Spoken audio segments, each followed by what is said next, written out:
Okay, good afternoon, everybody. My name is Ruud Visser from the Event Design Collective, and meet my colleague Ruud Jansen. Welcome to the Event Design Collective webinar, and we are interested in good event design, and we think good design deserves to be celebrated. A way to celebrate is to understand and appreciate event design. Understanding event design starts with understanding that design is both the noun, the end of the result, the result of a design, and the verb, the process. In this webinar, we will talk with Sven Boelhouwer and Gijs Verbeek, event owners of EMEC19, the European Meeting and Event Conference. Welcome, Gijs and Sven. And thank you for taking your time to talk about your event and how it was designed.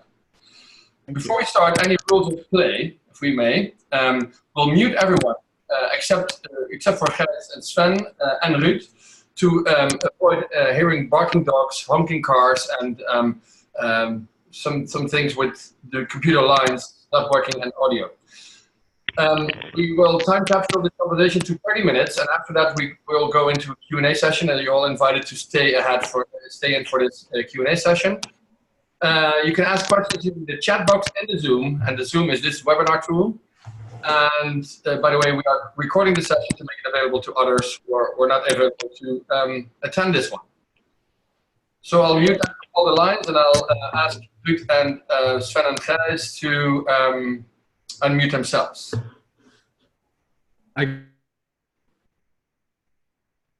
Yes? All right. Yes. Okay. So the first question, gentlemen, is what is EMEC19 and what is it all about? Well, EMEC is the European Meetings and Events Conference organized by MPI and it has been over the last decades. And as for the 2019 edition, it's up to the MPI the Netherlands chapter to not only host it, but organize the conference in February next year. Okay. Obviously, it's a conference for conference organizers, which sets the bar quite high, and that's part of the reason why we're putting so much energy and time in this one. So Sven, the car of Winston Churchill, how to turn smog into diamonds, and how bananas make you a better leader, right? Those are some of the things we're going to address in this conference. But before we go there, let me ask Gijs, what is MPI for those that don't know? Very good question, yeah. And maybe you can explain that to us. Absolutely, yeah. So MPI, it stands for Meeting Professionals International. It is the association, the professional association for people within the meetings and events industry. And we connect the connectors. So we connect the people that bring people together. And we have as a goal to bring the entire meetings and events industry to the next level and make everyone a better professional. And very often we do that by gathering the information that is already out there, the knowledge and the experience, and then share that with the people that don't have that. And due to our background, that's very often done through events, through live events or trainings or webinars like today. MPI, it's started in '72, I think, and it has chapters. So in the US, most states have an own chapter, and in Europe, most countries are a chapter. So we are MPI, the Netherlands chapter. And I think it's a community of around 60,000 media professionals, making it the largest professional association in our field, with 17,000 active members, divided over 90 chapters, such as MPI the Netherlands chapter.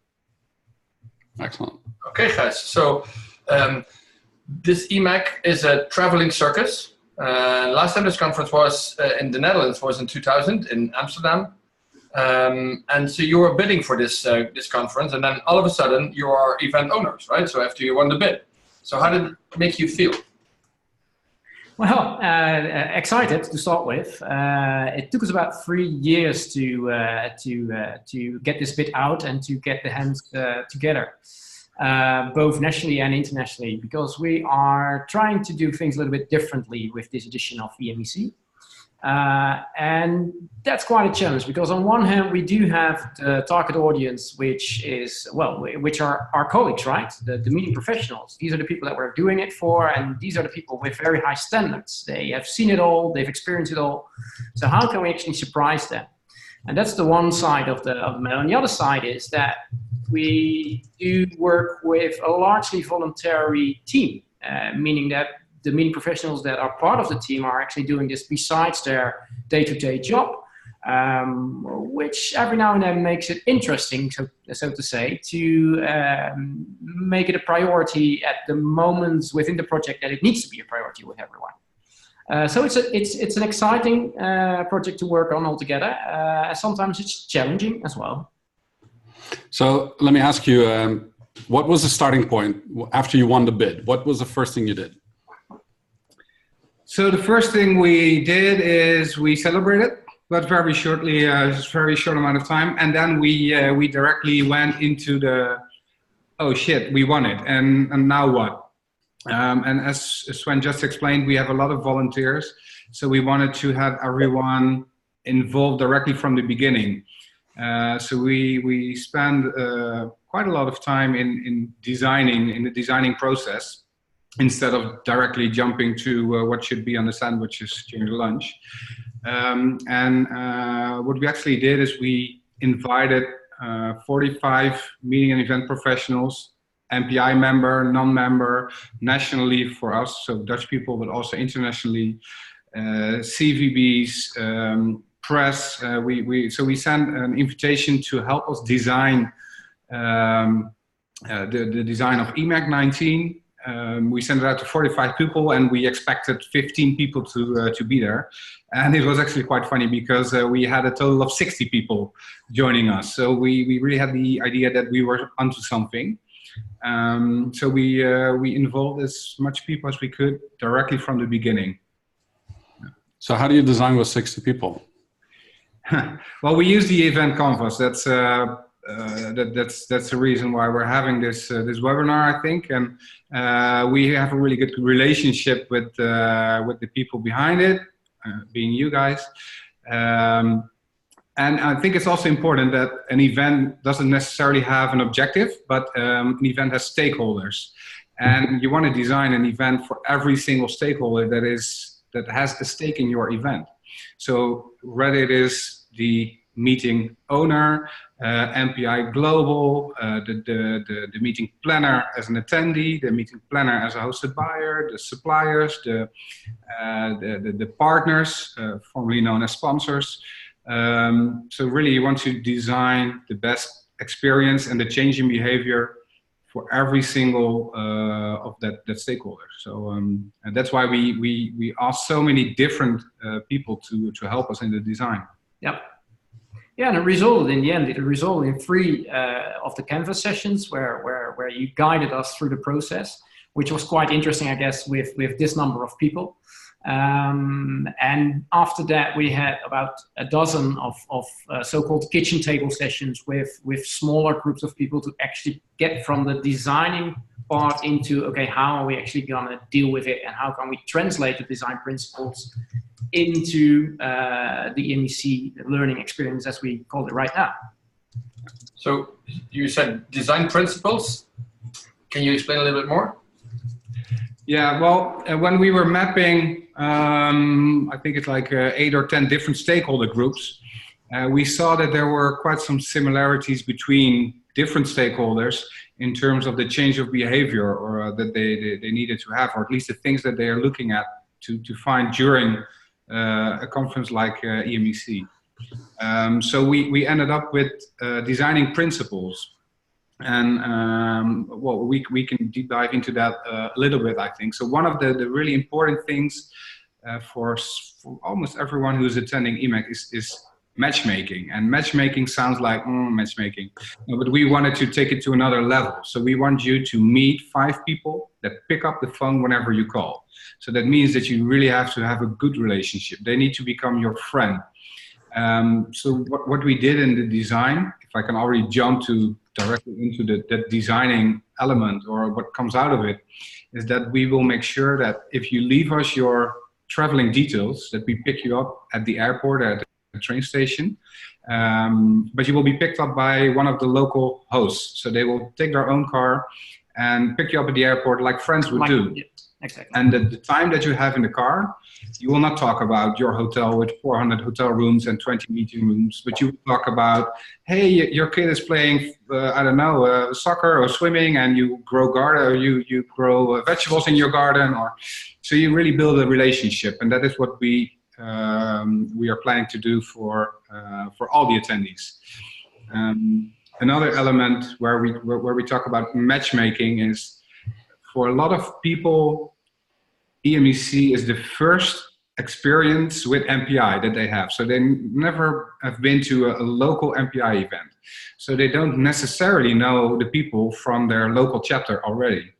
And the last feeling that you want to have during such a conference is that you feel alone, that you don't feel part of a group, that you don't belong to the group yet. And what we did in the design, we start the first evening with a networking experience, and it will not be like, okay, it's a networking experience, go ahead, and we leave you in the room and see what happens. We'll actually orchestrate it. So we will make sure that you meet the people from your own country. So during the rest of the conference, you will have a kind of a safe haven, or at least a point where people that you already know directly from the beginning, that you can connect with during the conference. You will meet other people with the same interests as you have during that first evening. So you will actually be able to capitalize on it during the rest of the conference. Yeah. So you talked about making people feel welcome, building connections and real connections, matchmaking, and maybe take it to the next level. What other design principles are there, and what kind of examples can you give? Yeah. Well, one of the things that we feel is really important is that there are various ways people actually learn. So there are various learning styles, so to say. And we would like to cater to those various needs, to those various styles. So one of the essential principles that we made is that cater to the various learning styles, and in order to actually make people feel educated in the end of the process. So it's not sitting in the conference room for 4 days listening to a talking head and afterwards 10 minutes of interaction, so to say. So we're actually taking 50% of the conference outside of the conference room. We're going on cross-industry learning journeys, cross-industry innovation learning journeys, by taking people on a journey outside of the conference room, going on a field trip with them, based on the 4 conference tracks that we're actually dealing with in this particular case. Another thing is that we wanted to be 50% of the conference should be interactive. And again, interactive does not mean listening to talking heads in 5 minutes of, hey, any questions in the room? So on the Monday where the conference is being held in the World Forum, which is actually the only day that we're inside a conference venue, 50% of each 90 minutes time slot is proactive, interactive with the audience. So there will be an expert that might be introducing a certain topic or a certain theme. But as Gijs already explained, there's a lot of knowledge already with those joining the conference. And one of the goals is to get that knowledge out in the open and learn from each other as well, by sharing best practices and by actually working in a workshop rather than seeing someone talking about it or sharing a best practice on stage, and that's pretty much it. So that's one of the design principles that we trying to implement. And there are some crossovers within the principles. So for instance, the matchmaking Gijs already introduced. On the Sunday morning, people will be connected with others based on personal preferences. We call it the Lazy Sunday Morning program. People can either run at the beach, they can do yoga sessions, they can go to the museum, whatever. They sign up for it, and they will be joining like-minded people, because those are the people that actually joined that specific part of the program based on their personal preferences. Then on the Sunday afternoon, we do have the cross-industry learning journeys that I just described. Based on the 4 tracks, there will be 8 different learning journeys. People will sign up to their personal preferences. So based on what are those tracks? Sorry to interrupt, but what are those tracks you said? Yeah, so well, they're on the screen. So that's so the 4 tracks is the risk management, design thinking, leadership, and meeting perspectives. And what we did is we took the topics that are most relevant at this time in our industry, and give people the possibility to really deep dive into those 4 topics and become a ninja on one. So if you follow the entire track, you are really an expert when you leave the conference. Or you can kind of cherry pick and go to a session of risk management, a session of leadership, etc., and then still have a pretty broad idea of what is happening in our industry today. But those are more than tracks, guys, as you explained to me before. Like there are tracks, but also the learning journeys are in those tracks, right? Yeah. How do you take it to the next level? Can you give an example? Well, there will be. So it will start with a learning journey. If you go on a learning journey, for instance, it's not like a site visit to a hotel. We going to share. It's not a site inspection. So, for instance, if you take the theme, the topic leadership, and you go on a learning journey, you choose one. There are 2 to choose from. One is going to the zoo, Rotterdam Zoo, where a biologist will explain everything or the similarities between leadership and apes, so monkeys. So the ape management and leadership, there's a lot of similarities, and you can actually learn from that. Or you could go to an orchestra, or where a conductor will tell you how, from those 25 individuals in his orchestra, he makes a team. And the translation will be, how can you build a team as a leader? So there, in every topic, in every track, there are 2 learning journeys that you can choose from, and where you really will have a deep dive experience into it to learn from other industries.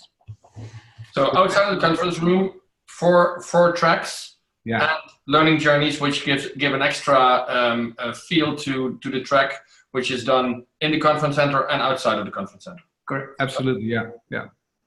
Then you also have a team, right? So change the way you meet, experience, and learn. Can you elaborate on that piece?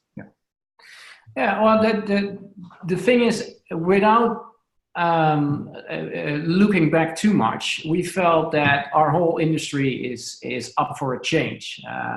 When working on international conference, you quite often see that there's a certain script, and the script is being followed year after year or biannually or whatever.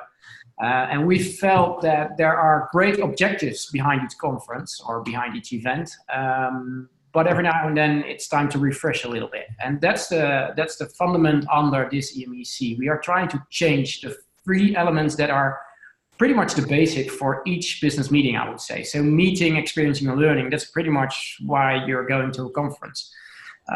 Education, yes, of course. We have a fantastic lineup. I'm really, really proud of the voluntary program commission, 12 people from the Netherlands that came up with fantastic speakers. So yes, education is key, and it needs to be in there. And it's an essential part of the reason why people go into conferences. Again, it's not just about learning, and without trying to get into that too much. But if I just want to have the knowledge, I can go online and try to search it myself. So it's about a complete experience together with the people that you actually meet, whether that being from a inspirational perspective or a sales perspective when being on the supplier side, that doesn't really matter. You want to make true connections. And again, the objective that we have based on the connection side is that you actually meet with people that you get to learn. So we do have a host a buyer program with 12-minute time slots, as you well know, based on the M&I forum or other forums that you know. But that's just one piece of the whole journey that people go through. There are so many moments built into this project where you will actually have time to meet properly with people and not discuss business as such. Because we feel that MPI in general is not or the events are not a sales-based or sales-oriented events. It's about making true connections with one another. And that's what we're trying to stimulate in a way that is a bit different than people have experienced in the past. Yeah. So Gijs, let me, Gijs or Sven, and any of you can answer this question. We have some questions from the participants here in the chat box I was looking at. So one of the questions is Sana asking, how did you run the Canvas sessions with the 60 people? And maybe to build on that, Graham asked the question, how long did the event design process take before you signed off on the final design? Yeah, two good questions. Well, the 60 people, we were lucky that they were divided over 3 different sessions, so not all 60 were in the same room at the same time. But I think we were with 40 people when we started with the first EventCanvas session, and we divided the group in smaller groups, and we went out on mapping the different stakeholders, and we mapped out the change in behavior that we wanted to see. So we used the empathy map to see the entering behavior, and then we already knew what we wanted to have as an exiting behavior, so when people leave, and in between you have the change in behavior that they have to have in order to be successful. So we worked in smaller groups, and then reported back to each other. And so in total, how long did the design process take, would you reckon, if you add the different the 3 sessions? It felt like really, really long. It felt really, really long, and that is because we were on stage during the EMEC combined with the site Global Forum in Rome. That was in January, I think, and we started quite quickly after that with the designing process. But since we were working with only volunteers, and we directly involved a lot of people, it was actually quite hard to get all those people together again. So it took quite some time. And after the 3 designing sessions with I think 2-3 weeks in between every time, then we switched to a smaller team and really and took all the prototypes of the different events and took out the learnings, but also the key elements from the specific prototype per stakeholder group, and we put them all together. And I think we could have filled like 3 or 4 EMECs with all the elements that we had. Yeah, and I think that, well, I don't only think, I'm convinced that we really have a fantastic program now due to the design. So the design took a lot of time, but afterwards it's a lot quicker because you know what you're doing, and the design helps you to reference check. Is it what we are doing? Is that what we had planned in the beginning? And that's why the EventCanvas is and has been so important for us in the process. Yeah, and one of the challenges that you have is that you can actually come up with a very wild design, but then reality kicks in, right? So and you guys are the event owners, right? So at the end of the day, you've got to fulfill this thing, right? So how did that make you feel? Correct. How did that make you feel? Excited, every now and then a bit nervous, but it's good fun. And the thing that we feel is that already started when we sent out the invite to the 45 people that we mentioned. We are onto something here, and we feel it's both nationally. There are a lot of people that are supportive one way or another in terms of spending time or partnering up with the event, but also internationally. So last week we were in Barcelona at IBTM World. We tried to spread the word as much as possible, and we realized that we work on a conference or on a project that really is different than previous experience. And we feel both people involved in MPI within Europe and outside, they are positive on it, but also people that actually don't even know EMEC or MPI as such feel that there's something going on here, something's cooking. Yeah. And there's such a positive flow around it that we feel, well, I mean, yes, it takes a lot of time and energy to work on this one, but we feel that it's going to be fantastic. Yeah. So let's see, I think we had some other questions coming in. Let me find my screen back. Here perhaps while you do that I can elaborate on a question that was asked privately to us. What's the question? So did you have carte blanche from MPI Global, who was the event owner previously? Mm-hmm. Yes, we do. Obviously, we have some brand standards that we have to keep in mind, but otherwise we had carte blanche. So it's the first time that a chapter has the license to organize such an event, and it's a big step for MPI Global and the International Board of Directors to give that to a chapter. But it's also that we really won their trust by organizing I don't know how many, but we have been organizing an annual conference, so a national one, a Dutch, it's called the NL conference, for a couple of years already, actually decades, and that was really successful. So that was also giving the people of the IBOD, International Board of Directors of MPI, the trust of, okay, it's going to be exciting and perhaps challenging, but we'll take the chance. And MPI is really a grassroots organization, so I think it's really good that it comes from the grassroots and that a local chapter picked up the glove and organized such an event, and they are really happy with it, and they give us full support in marketing the event. But yeah, we have carte blanche in terms of the design of it. Yeah, absolutely. And execution. And execution, yeah. I think it's a big change. It's also, let's say, allowing the chapter to give it the freedom to do this, but also the entrepreneurial risk of making it work. I think it's a bold task, and I tip my hat to you guys for doing that. I think you have the support of many of the people that are keen to be there from 9 to 12 February. We have 4 minutes. We have a couple of questions still coming in, and we'll keep answering the questions even if we're done after 30 minutes. So watch the Twitter handle that we'll use for this as well. We'll keep you posted. The recording of this will go up as well.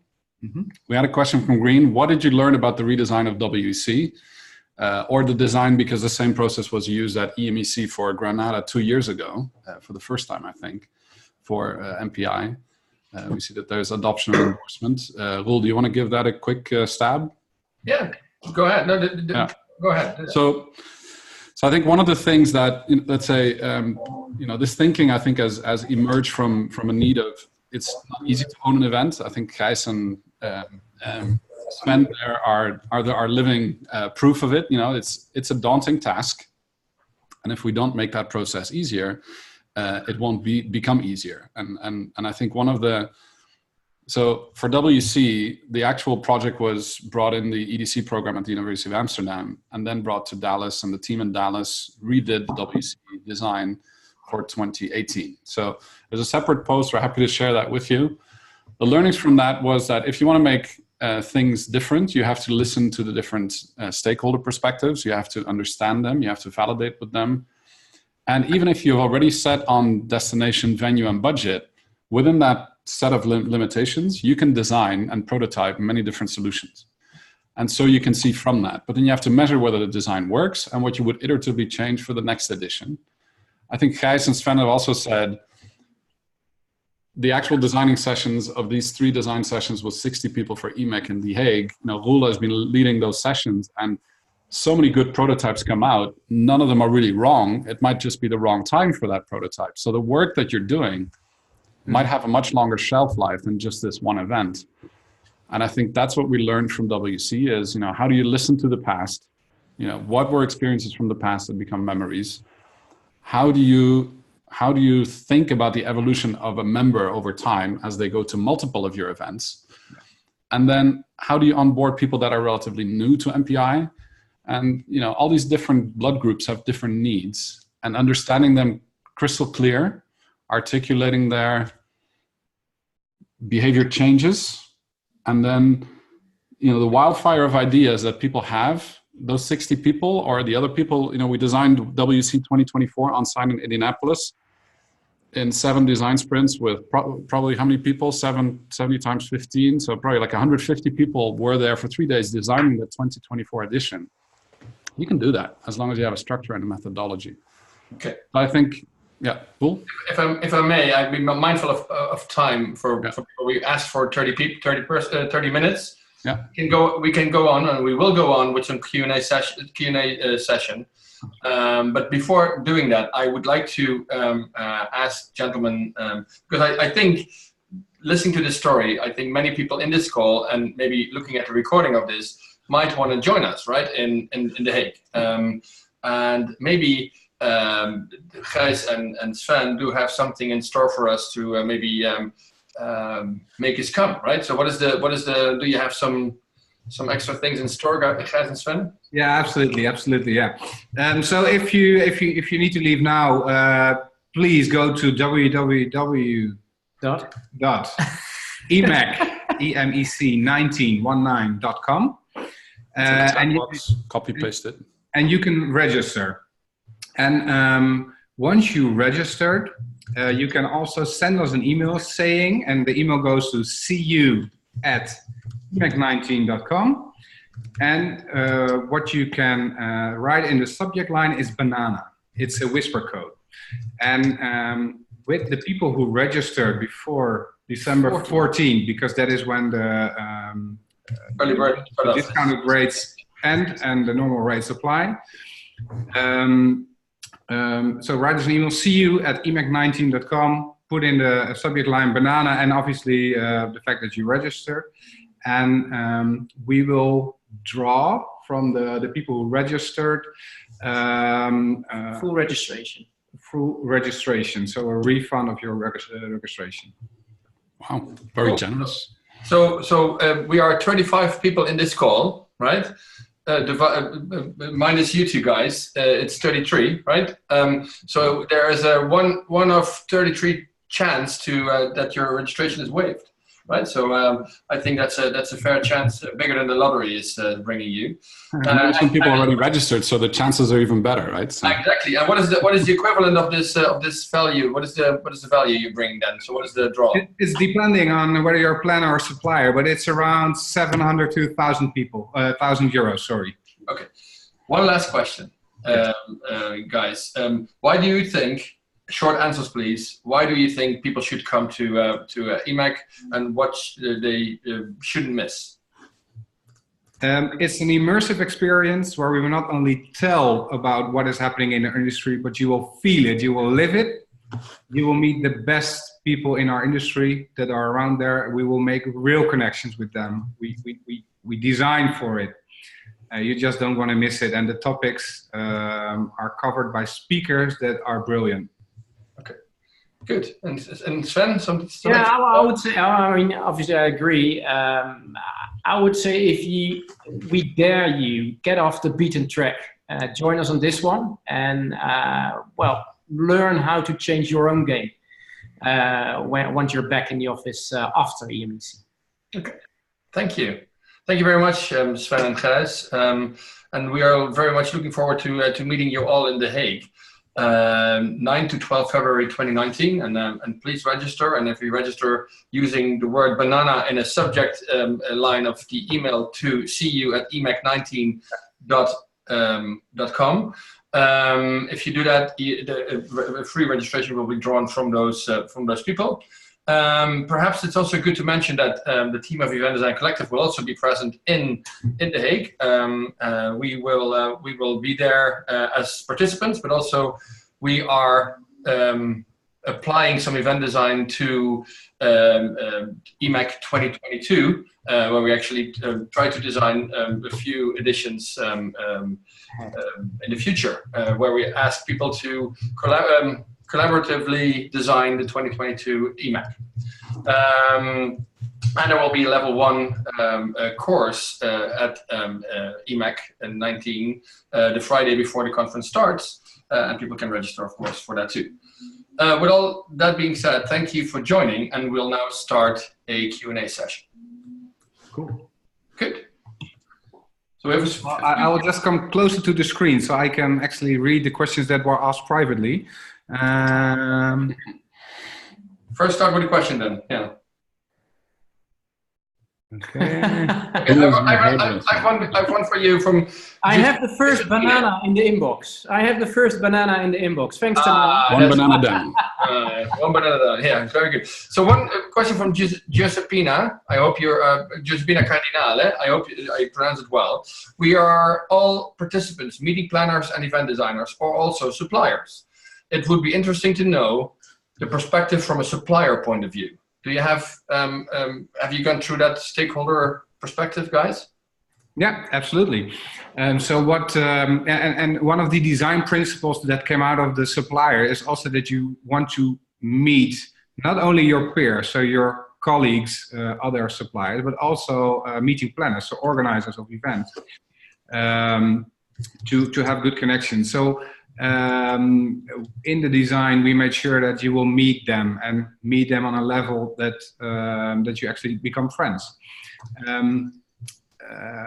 So that there are several networking experiences. So on the first evening at the Lauman Museum, which is, by the way, Beautiful. it's the biggest car collection, privately owned car collection in the world, including the car of Winston Winston Churchill. Exactly. Yeah.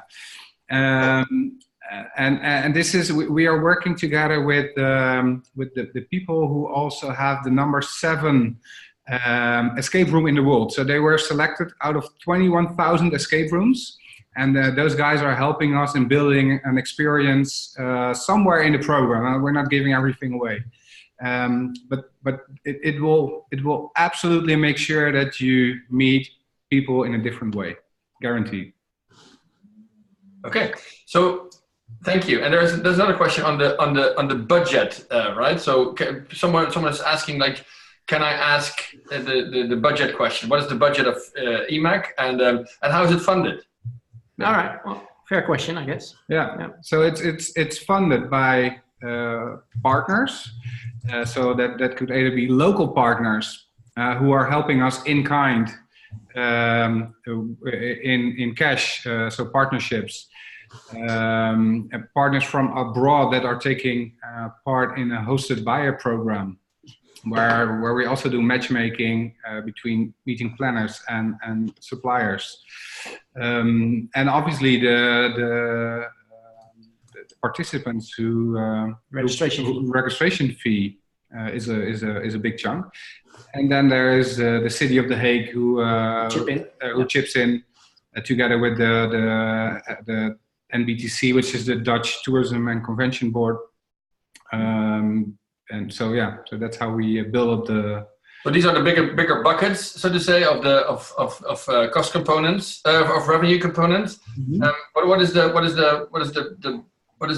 budget of this event? So if you want to throw an event like this, so what is the? Yeah, well, obviously, as Gijs explained, it's we're not afraid to mention numbers, but be aware that if you would do this in a normal commercial rate, it would be like 10 times as high. But we're working with a project budget of 350,000 K. Okay.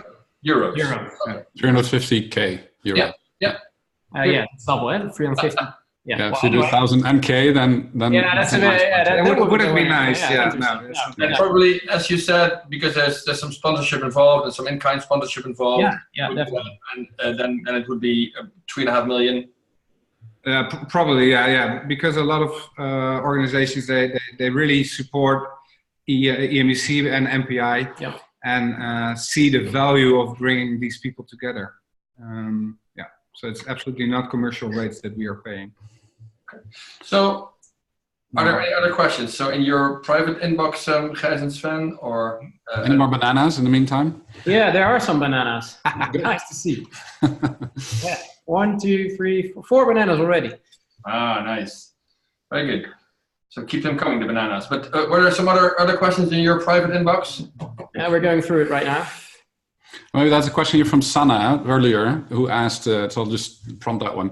When do you call the design final? Right. So I have such a need for adaptation on the ground. So at what stage do you design, then you agree on the prototype, and then you start executing the prototype?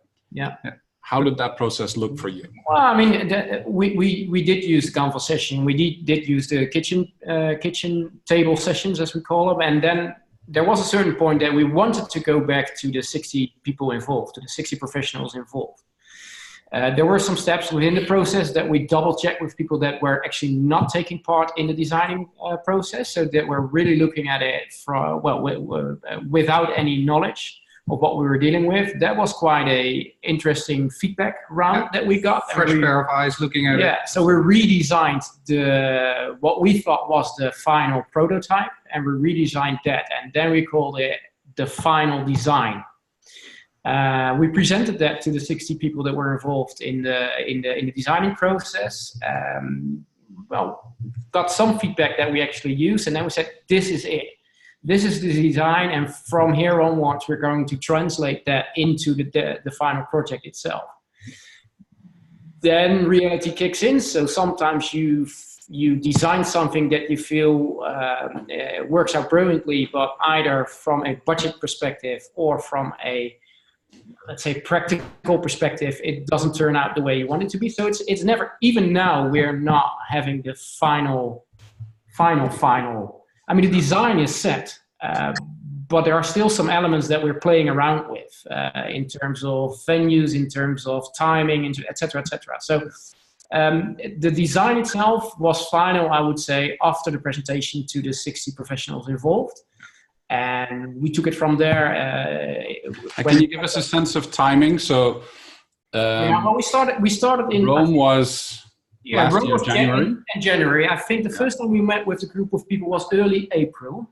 Yeah, I guess. Yeah, April 18. And before summer holiday, so that was late June, early July.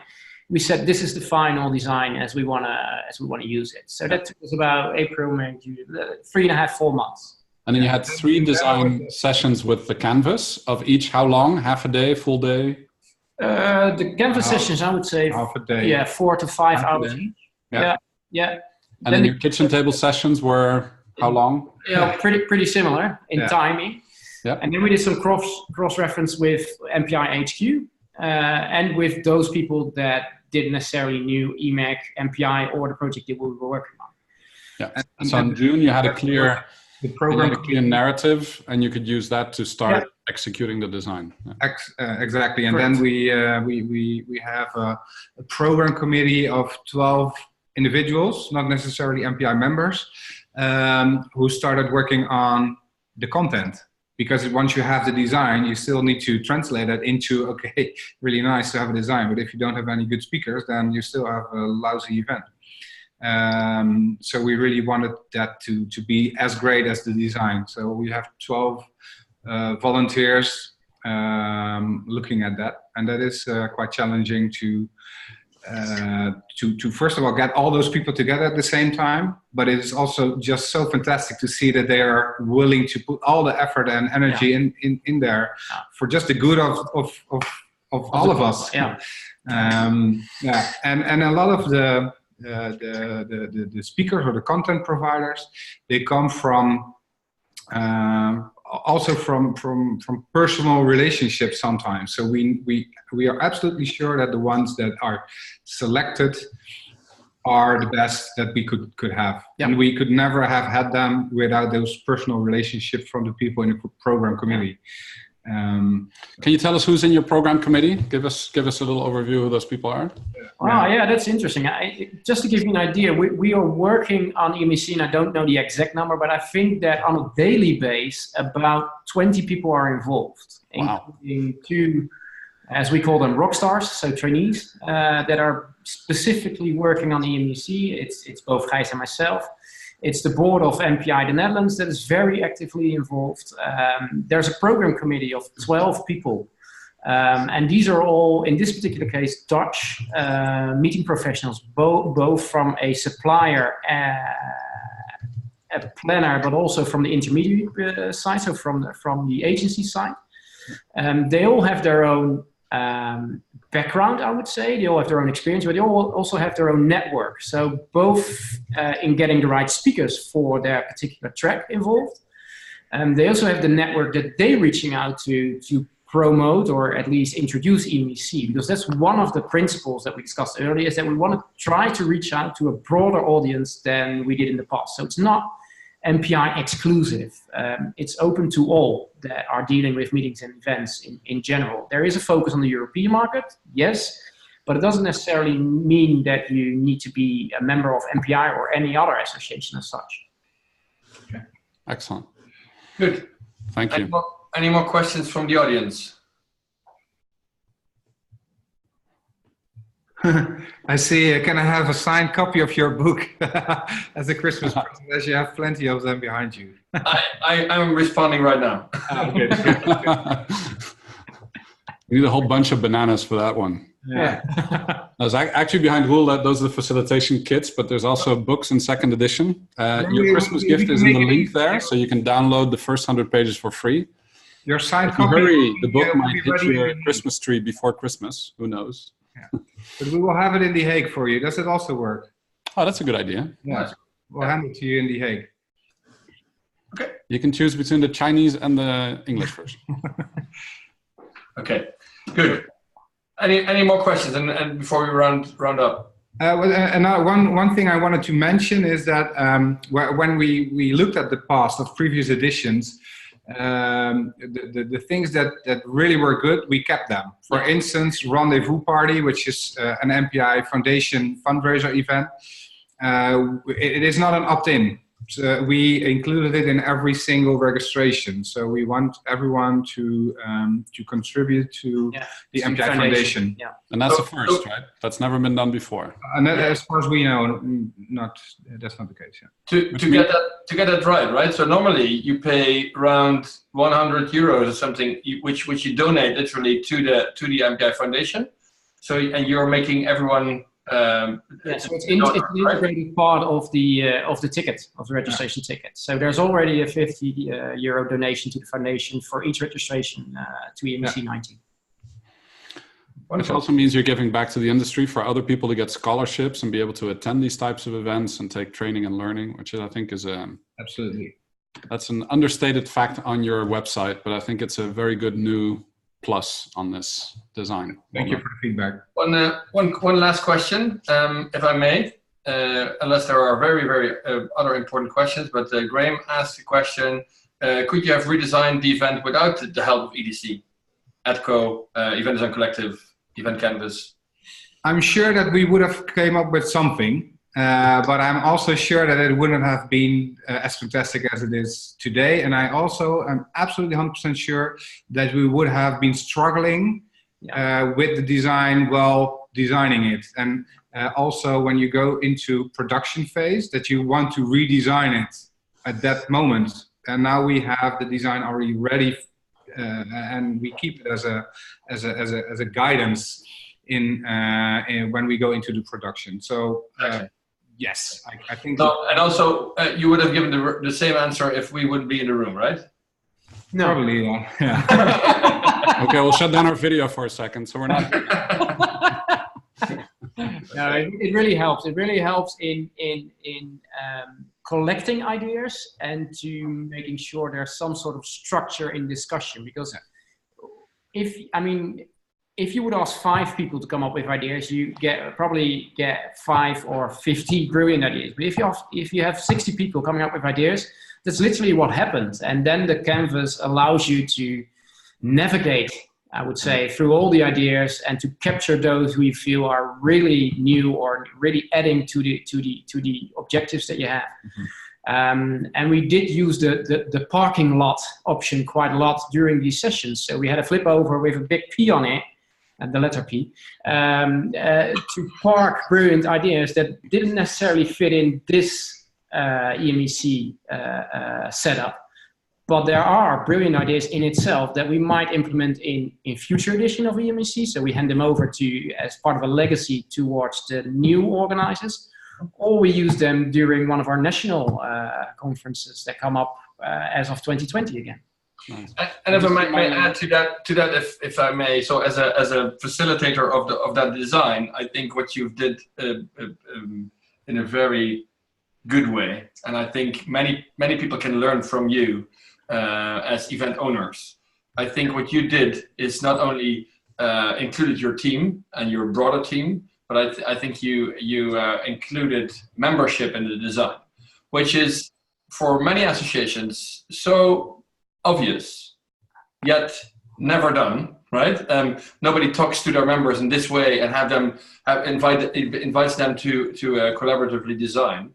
I think that's super crucial, and also that people see now certain elements in the design which are theirs, right? And everybody's proud of what's happening. I think if you want to look for as many people backing your design as possible, this is the way to go, right? So it can be done. It needs an army of people to help the design, to facilitate the design.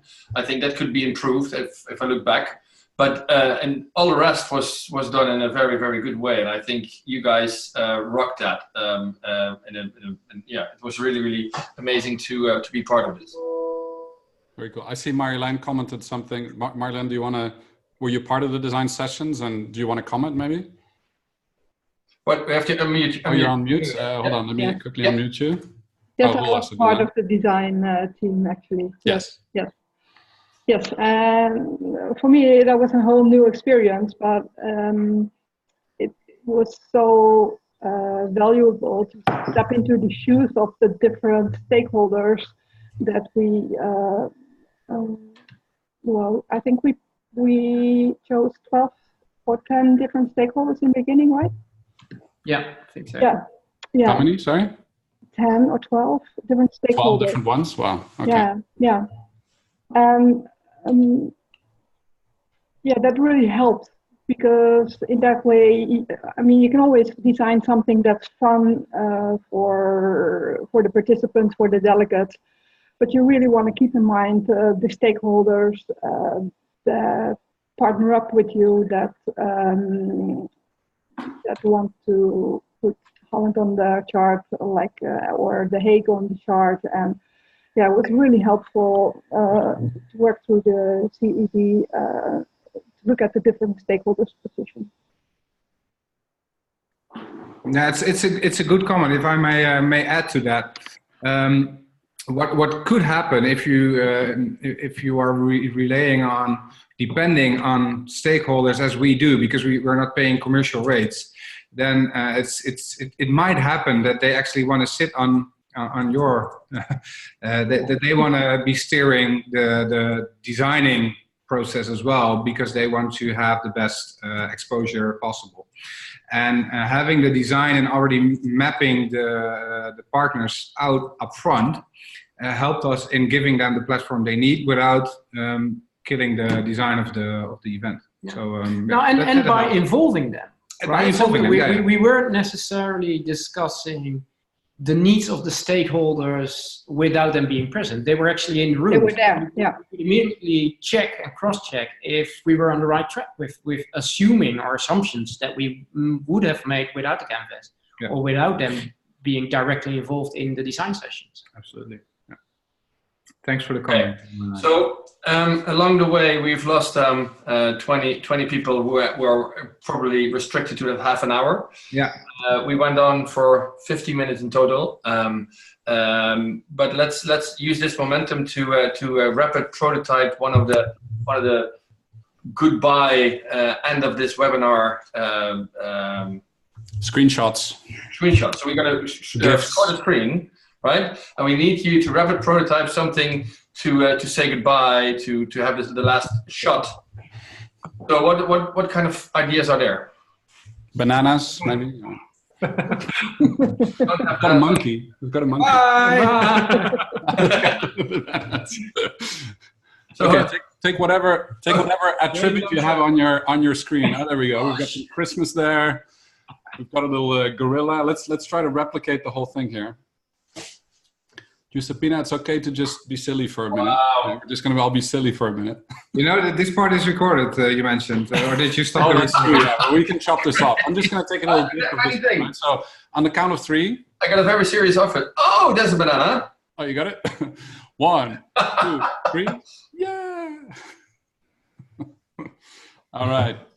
Okay, thank you very much, guys. And this will be available on our website, atco.global, and on EMEC. Yeah, we'll put it online as well. Yeah, absolutely. Excellent. Okay. Thank you for your time. Okay, go bananas. Thanks, everyone. Thank you. Bye-bye. Bye. Bye.